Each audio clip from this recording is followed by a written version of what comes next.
हम अपना माई बाप के फैसला से मजबूर बानी। ई शादी हम तरह से ना कर पाए। हम दूसरे के अमानत होके वाला बानी। काहे काहे लगैलू दिल? जब तारा दूसरे का अमानत बने के रहे तो काहे हमारा मोहब्बत ले? अरे जा, जीता हूं तेरा नाम लेकर, मरने के बाद यह अंजाम होगा। जीता हूं तेरा नाम लेकर, मरने के बाद यह अंजाम होगा। कफन उठा के देख लेना, हर जख्म पे तेरा नाम होगा। Presented by RH Music Sahebganj.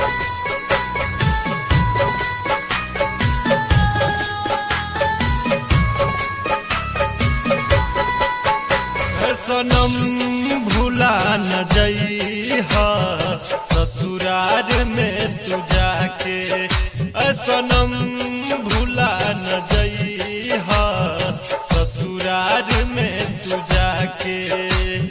हमारा के जन सतइहा, हमारा के जन सतइहा, पियावा के प्यार पाके। सनम भूला न जइहा ससुराल में तू जाके, सनम भूला न जइहा ससुराल में तू जाके। Presented by RH Music Sahebganj.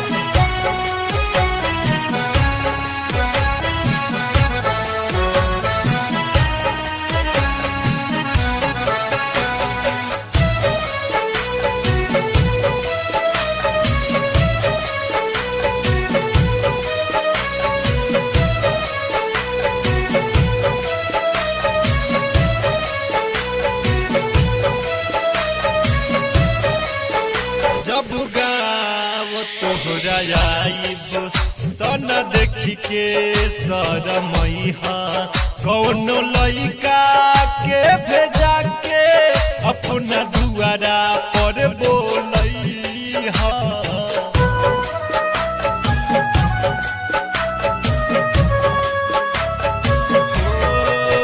जब गाँव तोहरा आइब तो न देखी के शरमइहा, कौनो लइका के भेजा के अपना दुआरा पर बोलइहा। चेहरा अपन देखइहा, चेहरा अपन देखइहा, घूंघटा तनी हटा के। सनम भूला न जइहा ससुराल में तू जाके, सनम भूला न जइहा ससुराल में तू जाके।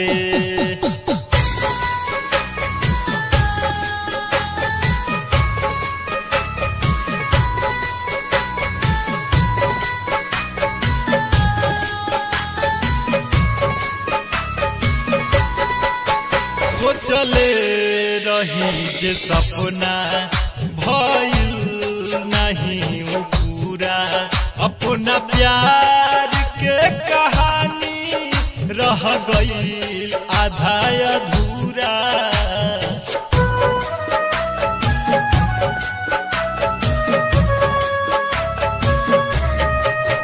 सोचले रही जे सपना भइल नहीं वो पूरा, अपना प्यार के कहानी रह गई आधा अधूरा। हमरे से प्यार करिहा तू, हमरे से प्यार करिहा तू, फिर अगला जन्म में आके। सनम भूला न जइहा ससुराल में तू जाके, सनम भूला न जइहा ससुराल में तू जाके।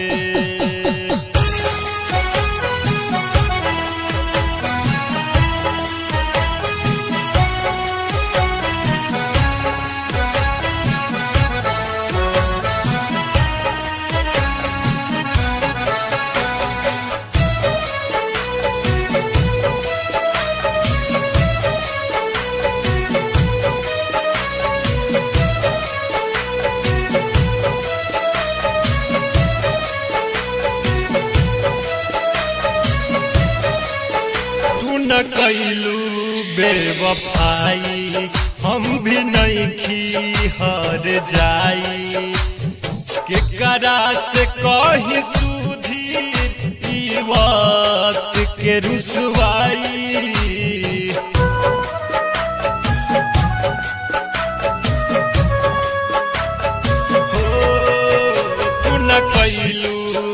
बेवफाई हम भी नहीं हर जाई केकरा से कही सुधीर ई बात के रुसवाई खुशहाल रखी है सबका के खुशहाल रखी है सबका के सौसी के घर बसा के सनम भुला न जइहा ससुरार में तू जाके सनम भुला न जइहा ससुरार में तू जा